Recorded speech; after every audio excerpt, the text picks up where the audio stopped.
Hi friends, నేను మీ Haru. Welcome to Haru vlogs. ఈరోజు మనం డెలీషియస్ వెజిటేబుల్ పన్నీర్ కర్రీ ఎలా చేసుకోవాలో చూసేద్దాం పదండి. ఇది చాలా rich and thick gravy and చాలా సూపర్ టేస్ట్ ఉంటుంది.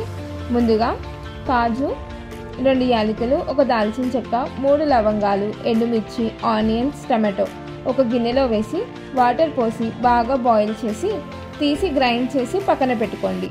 ఇప్పుడు ఒక కడాయిలో ఆయిల్ వేసి 2 యాలకులు, 1 బిర్యానీ ఆకు వేసి కట్ చేసిన పొటాటో, క్యారెట్, కాలీఫ్లవర్, బీన్స్ వేసి బాగా ఫ్రై చేయండి.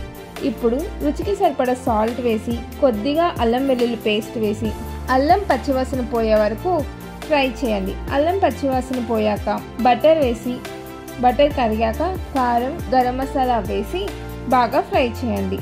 అన్నీ బాగా ఫ్రై అయ్యాక టమాటో, ఆనియన్ గ్రైండ్ చేసిన పేస్ట్ను వేసి బాగా కలపాలి. పన్నీర్ ముక్కలను యాడ్ చేసి ఇప్పుడు కొద్దిగా వాటర్ యాడ్ చేసి మూత పెట్టి కుక్ చేసుకోవాలి.